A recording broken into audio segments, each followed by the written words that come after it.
The Election Commission of India is likely to hold a press conference at 3 p.m. tomorrow, which is a Sunday. Election Commission is likely to counter opposition's vote theft allegations, and that is the expectation from that press conference. Press conference by Election Commission of India coming on the heels of charges made by opposition parties of vote theft and vote chori, namely by the Congress party, which by the virtue of its investigation that it says it carried out for a period of good 6 months for a single constituency in Karnataka, alleged that there was vote chori to the tune of 1.25 lakh voters.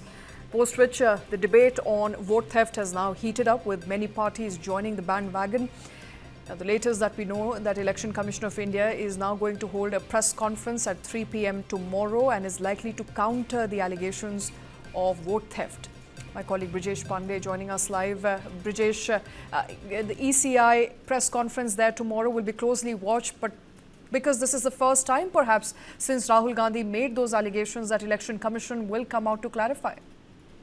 Well, absolutely. And I think this is going to be one of the most keenly watched and awaited press conference in, I think, last couple of years, because the fact of the matter is that, the Congress party has been going on after Election Commission, claiming that Election Commission is in cahoots with the Bharatiya Janata Party, and vote theft is taking place.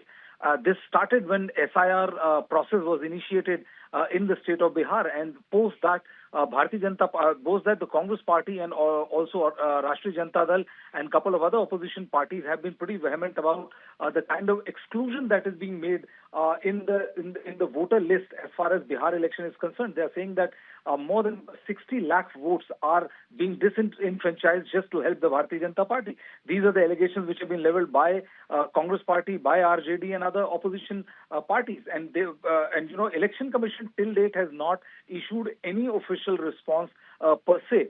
What has happened is that in the last 2-3 days, Shweta, there's a hearing also on SIR which is going on in the Supreme Court. First day, we heard that Supreme Court saying that the Election Commission had made the process, voter-friendly by increasing the number of documents from 7 to 11 through which you can prove your citizenship or your domicile of that particular area. But the next day, the Supreme Court also asked the Election Commission to put in on record and also publish it in daily and prominent newspapers of all the 65 lakh voters which has been deleted by the Election Commission and the reason given to it. So I think, it's going to be a mix of both. The Election Commission will be explaining the kind of charges leveled prominently by Rahul Gandhi, leader of opposition, but they will also try to use this press conference to explain the process of SIR, and because this is the first time they are doing after a series of allegations leveled against them in the last month or so.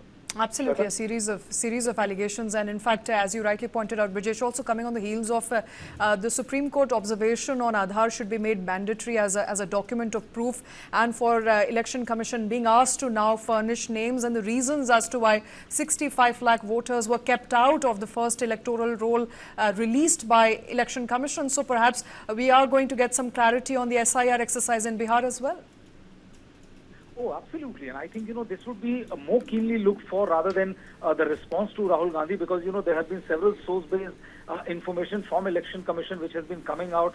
We have also seen how Election Commission of Uttar Pradesh, Karnataka and couple of others tweeting saying that if Rahul Gandhi is so sure about the allegation which has been leveled by, which is being leveled by them, then they should file an affidavit on it. So there has been a back and forth as far as ECs are concerned, but I think this particular press conference, Election Commission is going to give a detailed lowdown, and that is the reason why this is going to be perhaps one of the most keenly awaited press conference in the last couple of years, because this particular press conference, if the Election Commission would want to dispel myths, as it says, myths. Brijesh, stay with us. We also have Rashid Alvi joining us on the phone line. Alvi, this is going to be Election Commission coming out for the first time since allegations were made by the Congress party. What are you hoping Election Commission to clarify on? Not only Congress party, every citizen of the country, all opposition parties, they are asking from this Election Commission, how can you delete 65 lakhs vote just 2 months prior of election? Election Commission should come out to answer all these questions. And we are expecting if they are going to address any press conference. So we are also waiting for the answers of Election Commission. How will this Election Commission will answer these all questions? I have raised this question so many times. Basically, Bharatiya Janata Party and Election Commission, they are together. And you know, Election Commission itself has no officers, they have no infrastructure. They are using BJP's infrastructure. In Bihar, district magistrate will act under the instruction of chief minister or under the instruction of Election Commission. Definitely, legally, Election Commission is the boss. But practically everybody knows that all the bureaucracy cannot go against the BJP government. So let us wait. Okay, but let us wait, and we will wait. Tomorrow is the day, perhaps, when Election Commission at 3 p.m. would clarify on its stand and answer all those allegations. Thank you very much, Rashid Alvi, Brijesh Pandey, for taking time out for joining us on that story.